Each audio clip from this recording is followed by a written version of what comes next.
Hello, everyone, and welcome to All Tech is Humans' latest live stream.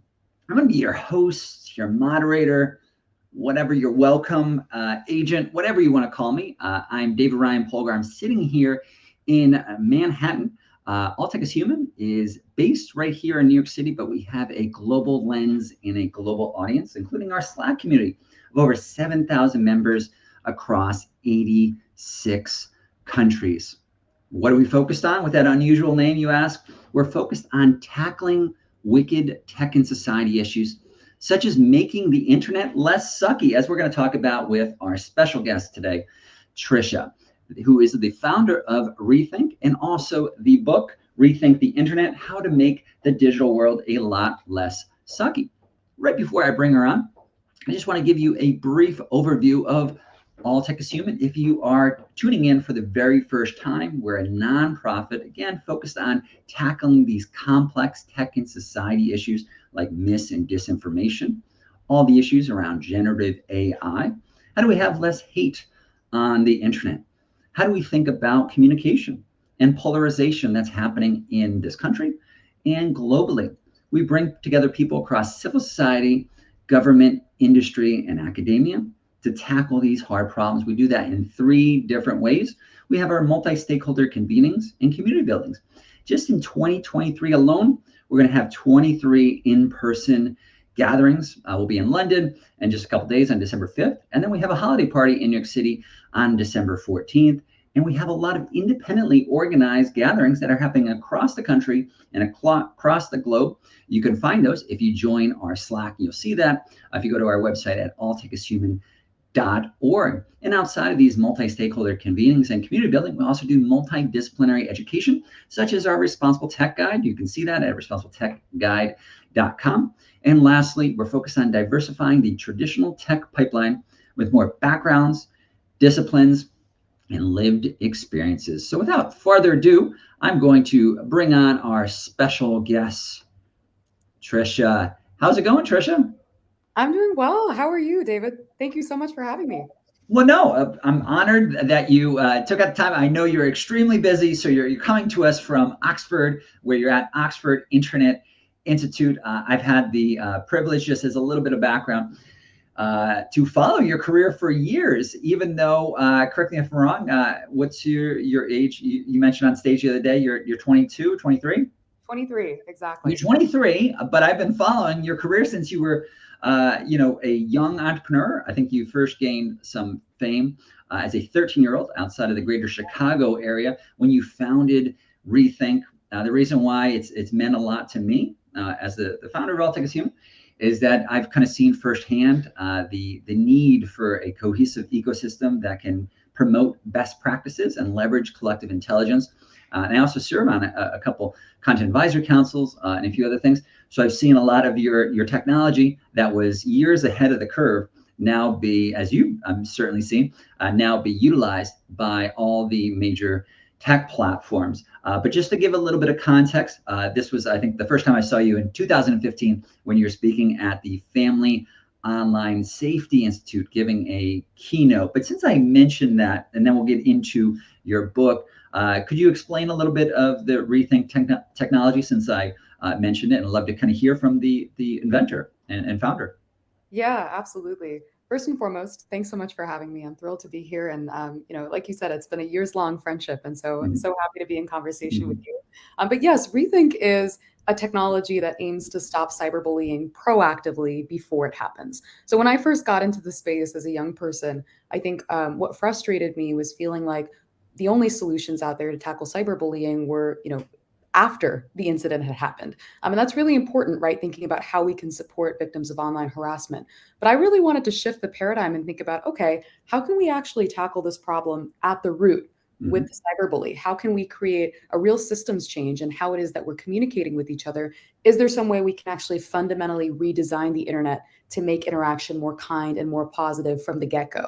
And so the idea I came up with was, well, let's develop a technology that detects online hate before it's sent and then prompts the user to pause, review, and rethink sharing whatever it is that they were going to say. and came up with this idea and ended up finding it was an incredibly effective way to get young people to pause and think. Because the truth is, sometimes we're looking at a phone instead of a face. We say something that we'd regret, but we know the difference between right and wrong, and we just need that chance to bring our humanity to the forefront when we're communicating with each other online. So what started as a simple idea today has become a global movement, of technology, of education Mhm. services, of advocacy work, to get young people to rethink online hate and be the best digital citizens they can be. And now throw in there, it's probably not just young people. Hey, we just came, Yeah. if you're in the United States, from Thanksgiving, dinners, where I'm sure everybody has their, eccentric uncle or aunt Yep. who sometimes may say some salacious things online. Everybody seems to have one of those in their Totally. family. And what really struck me, and I think why I instantaneously made so much logical sense, is because the concept really is just based on historical knowledge of how we even react as humans, Hmm. right? So even in criminal law, we think about the difference between a heat of passion crime and Right. something that's premeditated. Something that's premeditated is Yep. is going to be seen as like worse because Hmm. it's not reactionary. So Hmm. in other words, we've always known that people should be tilted away from their worst impulses, right? Kind of just the idea between the reptilian brain versus the owl brain, right? Or Hmm. what is your? I think the article I wrote for FOSI at the time in 2016 about your company ReThink was kind of trying to conceive of where's your online Jiminy Cricket, right? So if Hmm. you think about that classic idea of Jiminy Cricket, it's supposed to be that we are constantly trying to balance the bad ideas in our head Hmm. and what is actually said. And we Hmm. always know that there is a major, major, major, major difference between the two, which is, Hmm. I think, why a lot of individuals get very concerned when when our social media platforms try to remove all senses of friction, Yes. because sometimes friction is I think the future is friction, right? Totally. Sometimes friction actually allows us to consider our better angels, so to speak, and allows us to actually say, oh wow, that's not a good idea. In other words, we always like to think of the concept in sci-fi of like the thought police, and Hmm. that or going back to criminal law, there's the mens rea and actus reus, right? Like you have to have the combination of the mental state and the act. In other words, if you just are thinking something, Yeah. that's not an action and that's not enough. So if I could actually read your brain right now, you could be thinking terrible things and that's fine. But I think the problem, at least in my opinion, with a lot of platforms, is they're trying to short circuit directly into the Yep. impulsive side, which is frankly why I think a lot of people were nervous a few years ago when Facebook started getting into the brain machine interface type of Yeah. technology, and they said, "Well, geez, I'm pretty sure I know how that can go wrong." But Trisha, back to your incredible inspirational work. Really love the subtitle with your book, Rethink the Internet: How to Make the Digital World a Lot Less Sucky. Right. Yes. So I like you got the playful end there, because I would say like I'm older than you. And the difference in my worldview because of that is I got to grow up in a time period when everybody was looking at the internet to say, they call it the information superhighway. Everybody Yeah. forget that term now, Yeah. based on, well, wait a minute, the internet is going to realize that we're all the same. It doesn't matter if you're in Timbuktu or Kathmandu, we're all human. And also, we have, whether you're in Kenosha, Wisconsin, or in a small town in Mississippi, you're going to have access to all the world's information. Right. But obviously, we've seen quite the opposite. So the hope for early pioneers with the web and its rise in the 90s was that it would lead to smarter, more compassionate individuals, the global village idea. But instead, obviously, we're plagued by mis and disinformation, social discord, and obviously a lot of mental health concerns that have been brought up with social media and digital spaces. So, how do we make the digital world, less sucky, Trisha? Yeah. No, I mean, I think that that's the $1 million question. But I mean, I have a lot A of $1 billion, you know? It's a big Sorry. question. It's a big Yeah, question. yeah, it's a billion trillion dollar Inflation, we're going to have to up that, you know? Exactly. I mean, I think there are a couple things that come to mind for me, and I think you're right. It's important to remember that context that the internet was seen, as this place, Web 2.0. We were so Mhm. excited. There was so much promise, and I'm always thinking about how do we get back to this place where we can be excited about and proud of our digital world, right? What does it mean for us to realize that? A bunch of things come to mind. I think one, we really need to start thinking about the internet and the internet's users in a way that is not homogenous. We have Mhm. to understand that people's experiences in the digital world differ depending on who they are and what they're bringing to those digital spaces. And we need to build the internet for these different groups and for especially our most vulnerable communities, right? Obviously, it sounds so intuitive now. I don't know if it was at the forefront though, in the late 90s, thinking about the fact that, youth are going to have a very, very different experience than, maybe an adult on the internet. And what does it look like to actually create a digital world that is safe by design for them, Mhm. right? So I think putting those groups at the forefront of our digital design work is going to be really key to making the internet a lot less sucky. I think having people from different stakeholder groups come together to think Mhm. about this question is so key, and we've seen a little bit more of that in the last couple of years, which has been really exciting. But for me as a young person, one thing that I've really learned in bringing my experience to this work is we all have a different perspective that can be really valuable, right, in Yeah. troubleshooting these challenges, right? For me, it was seeing this gap, given my own lived experience and the experiences I'd seen with so many young people and realizing, hey, this isn't working. But so many of us have those ideas and not enough of us are at the table, and so I think we're losing out on a lot of really good ideas because we're not, inviting people from different disciplines too, right? Not just Yep. tech space, but let's bring anthropologists in. Let's bring people who study how human beings converse and communicate, how we form community. If that's the Mhm. aim of a lot of these social platforms, what does it actually look like to create community? As a technologist, maybe you know something about that, but possibly not all of that, Right. right? So Right. how do we invite those people in? And then in that vein, last thing I'll say is how do we put the young people that are going to be the future of the internet at the forefront, of Mhm.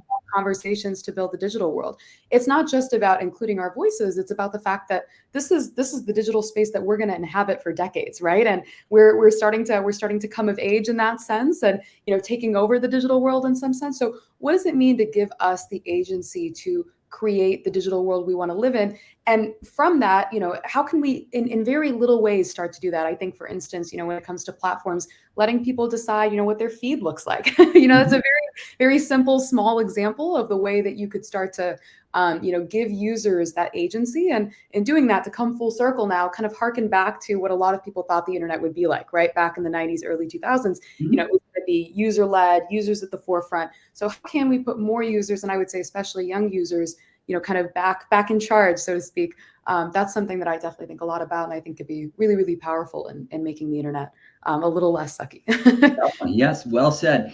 How do you think we get around the fact that as we're dealing with a diverse range of opinions, I Yeah. think one of the struggles we've seen, even with all the drama that's happened with Twitter Yep. slash X, is that everybody seems to have dramatically different opinions. I remember even before I started All Tech is Human, I remember one time, maybe this was for Huffington Post, and that was still a big thing.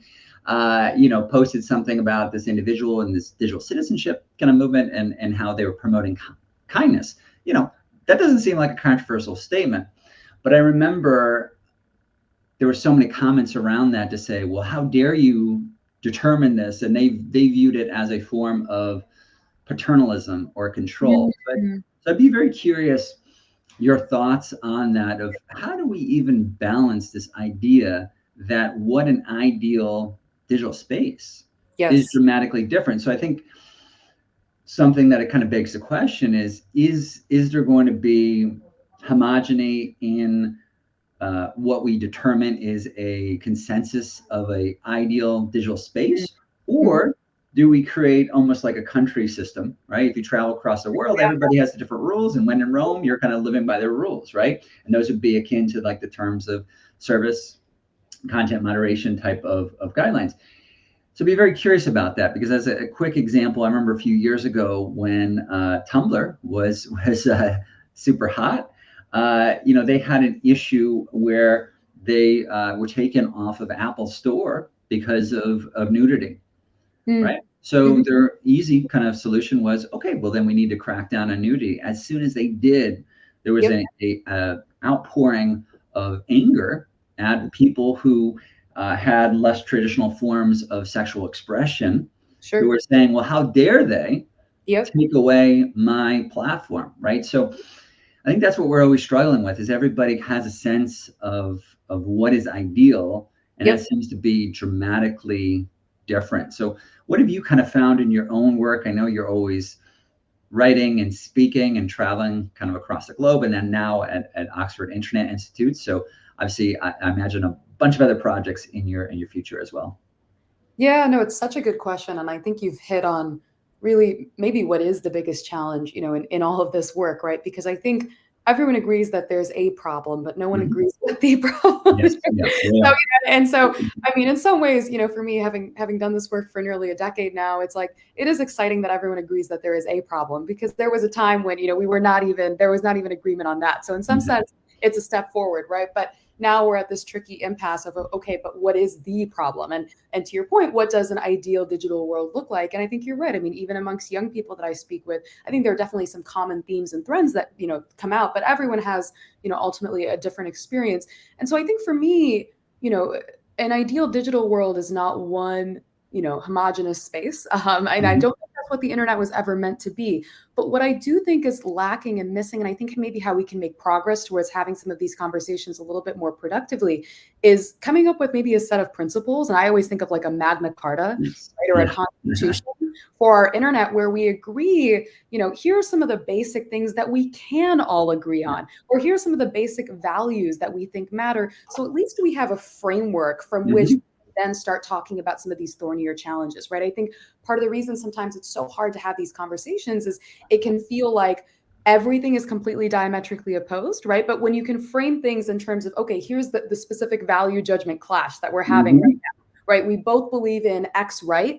And we're interpreting things differently. It becomes a lot easier to not only understand, okay, here's where the difference lies, but also how to bridge that gap potentially, right? Maybe Yeah. what a compromise looks like, or what it looks like to fulfill everyone's needs in different ways. It enables us, I think, to think a little bit more creatively, but also with some form, as to what it looks like to create a digital world, for instance, that ensures that we don't have CSAM, but also Mhm. ensures that the LGBT Q plus community has a space, right, to express who they are and their identities. So I think that to me is something that's missing, because it often feels to me in this space when people are shouting and yelling at each other, it's like, Mhm. man, like we don't even know where we're starting from.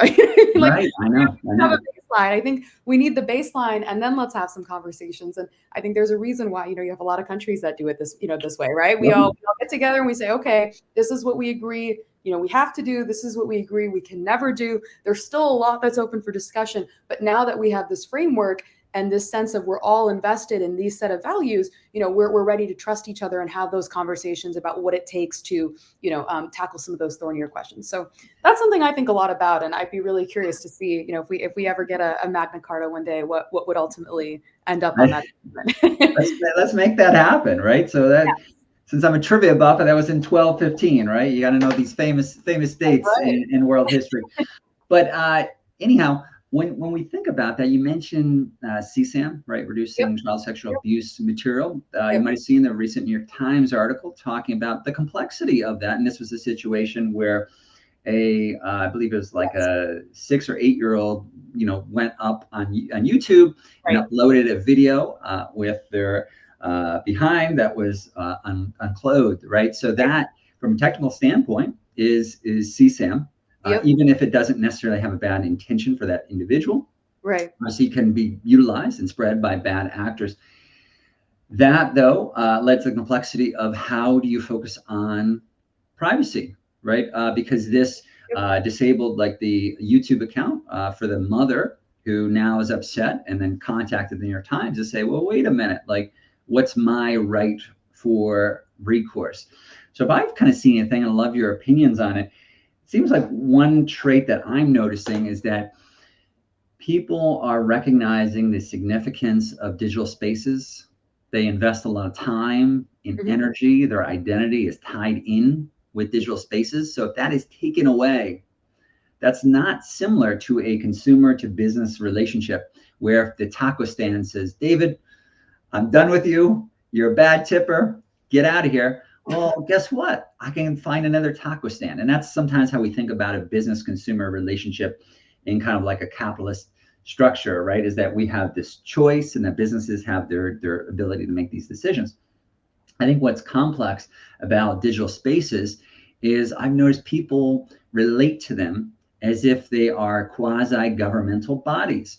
Yep. Even when you know, so much debate earlier with when it was still Twitter of calling it a digital public square. I think that is a tremendous disservice and misnomer. And the reason why I say that is because an actual digital square has a lot of bureaucratic scaffolding around it, where we think about how does the legislative body make the laws? How does the executive branch carry them out? And how does a judicial branch interpret the laws? And these co-equal branches of government are kind of interacting, and then they're also separate. And I think one of the things that people are really struggling with is they're viewing social media platforms as if they are the judge, jury, and executioner. Because if they're making the terms of service, and then they're enforcing them, and then they're interpreting them, it seems like people really want like an appellate process, right? An ability to be heard. Because I think one of the things that I've noticed, because, you know, by serving on these boards, sometimes you get very heated emails, right? Is that people, their conception over how digital spaces are run is totally different than the reality. Because if we call it if we think of it like a public square, then you think of your ability, Trisha, to say like, hey, I think that this is arbitrary and capricious. I think this is unfair to me. I want to be heard. And you can actually sense that people are hearing you. They think about your situation. They understand the context. And obviously that does not happen when we think about social media platforms and the scalability of how few, you know, far less than a minute, that content is reviewed for. And it seems like the general public, they're still viewing it as if they're like, wait, you don't understand that was a joke or something like that. But I'd be curious, what about in your own viewpoint and your own interactions? How do you think that individuals who, like yourself, 23 years old, how are they viewing these digital spaces? Yeah, it's such a great question. I mean, I think that sentiment definitely characterizes, you know, young people's perceptions too. And I think you're right that, as you put it so well, people feel this discomfort, right, with Facebook not only being the one, and I'm just picking it as an example, it could be X, it could be any social media platform, but social media platforms, you know, setting the rules and then also, like you said, interpreting the rules, right? And I think we saw a little bit of an attempt to try and remedy that discomfort with, you know, Facebook's oversight board, you know, this chance to maybe create an independent body. And, you know, there are a lot of different perspectives on how effective that's really been, given the neutrality and, you know, to what extent Facebook has to follow those rules and all of that. But I mean, one thing that I'll say that I think is interesting, you know, coming off of this is, as you said, my impression, you know, of young people's perspectives of social media platforms too, is that they do see them as quasi-governmental organizations. And it raises the question, if these platforms have started to play that level of a role in our society, you know, is there possibly a role for you know, a government and platform to work together there? You know, if they have that level of influence, and if people see them as quasi-governmental institutions, I think that's again part of the reason we've seen, you know, a little bit of a legislative push in the past couple of years. You know, not just in the U.S. but globally.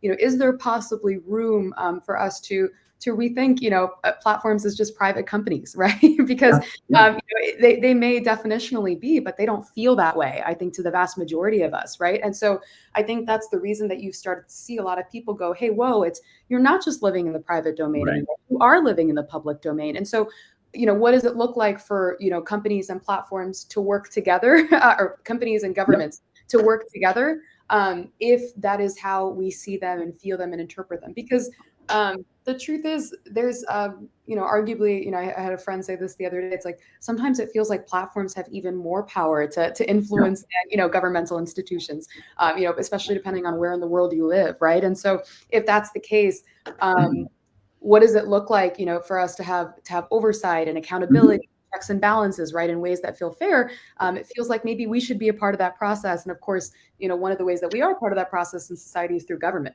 And so I think that's the reason we started to see, just more interest in that. I think that's the reason that a majority of young people feel like there should be more regulation of social media platforms. Of course, there is a variety of perspectives as to what that regulation should be. And I think it should be done really, really carefully and thoughtfully. But that's just something that I think is interesting to me, because I think you're spot on. And I think it's what's led to a lot of the developments and trends we've seen in the policy world recently.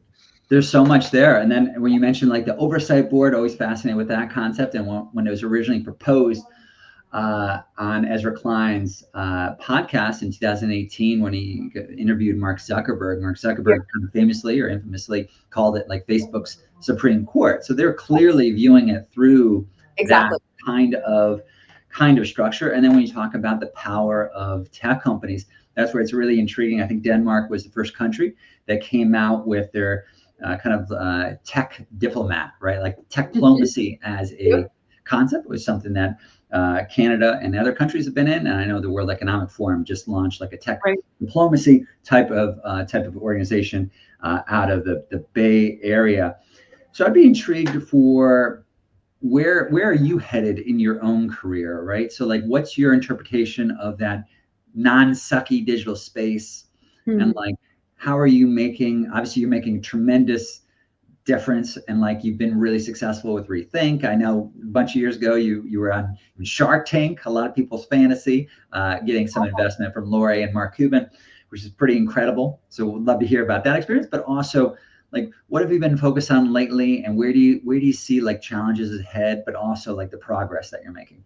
Yeah, no, fantastic question. I mean, yeah, it's been quite the journey. But I always say when I first started this work, I didn't think 10 years later I'd still be doing it. But lucky enough to find, work that I'm so passionate about, and that is incredibly gratifying, and that I get to be a part of a movement of young people who are, creating the internet that we want to live in. I mean, in terms of Shark Tank, man, that was an experience for the books for sure. It was very surreal. I remember walking down the hallway into the tank, and obviously on TV the theme music plays, and I thought in my head that the theme music would play, and it horribly off kilter, but but it was a lot of fun in there. Obviously it's reality TV, so I was actually there in the set for 3 hours, which was edited down to 10 minutes for television. So it's a very different experience, but no, it was it was an incredible experience. And I think I started my pitch off by stating some of the insults that the sharks have thrown at pitchers over the years to kind of illustrate the need for a product like ReThink. So I think it hit close to home. But that was an incredible experience. Between that and the TED Talks that I've been able to do, and the White House, and this and that, it's been deeply gratifying, and I feel very blessed. But I mean, in terms of where I'm going from here, hopefully, continuing to build ReThink, but I think in doing that, taking more of a partnerships-based approach. We have so many incredible partners, technology partners, right? Platforms, but also, educational communities and the like that are deploying technology and really want to leverage ours. And so working with them and their communities, they have people that they want to impact. We have, a product that we can offer them. That is something that I'm really excited about. We also just recently launched ReThink Citizens, which is a nonprofit arm that aims to do two things. One is to make our technology and our educational curriculum available to youth around the world, especially communities that we've historically underserved, for free. And then the second thing is hopefully to create an incubator for young people with ideas to create responsible tech. This is something that I noticed kind of a gap, was feeling like there wasn't enough support. And we've seen some really great initiatives pop up over the last couple of years, like the Responsible Technology Youth Power Fund, offering funding and everything. But I wanted to create a real community of young people who come together, work together, possibly find teams together, to tackle challenges that they're all passionate about solving. So that's something that hopefully will be forthcoming in 2024. But so that's the future. And then, I mean, I think certainly on our end, in terms of issues that we're thinking about, AI is huge, and thinking about AI and how it's going to intersect with harms that we've seen manifest in Web 2.0, and certainly will become relevant in Web 3.0 is going to be key. Cyberbullying, of course, we've already seen in the past couple of months, instances of people using generative AI technologies to create deep fake images, often sexualized images of women that are fake, that are then used to cyber harass sometimes minors in American high schools, which is just absolutely unacceptable. So what does it look like, for us to tackle cyber hate in a world in which it's going to be possibly automated, extremely quick to do, and the depth and breadth of that hate is going to be, and it's going to happen in ways that we possibly can't even begin to wrap our head around. That's something that I definitely think a lot about, that we think a lot about at ReThink. So that's hopefully, I'd love to be able to make an impact in that space, because I think we have a real opportunity this time around with 3.0 to possibly set some guardrails and create technologies that ensure people are safe in a way that we didn't necessarily do the first time around. We're trying to get back to the better place, as you kind of talk about. And I think I want to go back to one of your earlier points, actually, too, that I just kind of wrote down. Is you mentioned kind of we need to bring in like people who understand social problems. In my own opinion, I think we kind of over-indexed on one, hyper individualism of thinking like it's solely one person who can solve it. Like we need to recognize that you and I, like we're two spokes in this kind of larger responsible tech wheel, that we need to bring in the saints and the poets and the artists, the designers, the attorneys, you name it. And then especially when you're talking about the sexualized images of AI generated CSAM or things of that nature, what we've always noticed kind of in this space is that sometimes the law is far behind. So a few years ago, when a lot of people were talking about kind of non-consensual image sharing, one of the issues that came up is because there weren't specific laws around it, people had to utilize copyright law, because copyright law gives people a lot of protection. So they'd have to say, well, I took this photo, therefore I own the copyright, and this is, we need to take this down. Likewise, when we are getting into the AI aspect that you're mentioning, AI generated, generative AI, we now have to kind of even rethink how we even consider a victim, because if something is maybe like a virtual character, but it's heavily sexualized and looks, like a human, or can go in a lot of different directions. Even how we think sometimes of law is based on what's the impact on the individual. And if we remove that, now we have to deal with the complexity of how it can kind of re-victimize or cause other societal types of harms. Also, like what you said about kind of rethink citizens, because I think that's something that doesn't come up enough, is this idea that as plagued as the major platforms are, one of the things that we've seen sometimes with harm online is that it usually positions itself to platforms that we don't know about, right? The lesser known platforms, and those platforms are not going to usually have the money for a large trust and safety team and some of this technology that is utilized for content moderation kind of purposes. So a lot of fascinating stuff. Lastly, I just want to kind of give you that chance to say, like, where can people kind of stay in touch? I know you've got the website, and you mentioned the nonprofit spinoff and your book. Where can people kind of stay in touch with that, or any kind of closing thoughts that you might have? Yeah, I mean, I would love for you all to stay in touch with me, and especially eager to, hear from anyone who wants to collaborate, anyone who has an idea for, tackling a key tech challenge, young innovators that are passionate about this space. Love to be in touch with y'all. So definitely check out ReThink at rethinkwords.com. You can learn more about the nonprofit arm ReThink Citizens at rethinkcitizens.org. You can find me on social media at Trish Prabhu, ReThink at ReThink Words. And definitely do check out ReThink the Internet. It's a book that's geared towards young people that aims to teach them core digital literacy lessons. I think for me, my goal was to create a book that, as a young person, I would have actually wanted to read, that would have taught me, some of the skills and insights that I needed to be the best young person that I could be online. So it's available anywhere books are sold. ReThink the Internet. So definitely check that out as well. I love it. And as you said, like, sometimes we need to hear directly from the source. I think that's something that frustrates a lot of people. This isn't an 80s comedy movie where I get struck by lightning and become a 23-year-old. Sometimes we actually have to hear from that 23-year-old, or if we're focused on teens in digital spaces, hear directly from them. Some more kind of youth councils and things of that nature. So, Trisha, thank you so much. So we got Trisha Prabhu, the founder and CEO of ReThink. All those great resources. We'll also share that in our upcoming newsletter and online when we post this video. So thank you all. Stay in touch with All Tech is Human at alltechishuman.org. So Trisha, thank you for being a guest. Thank you.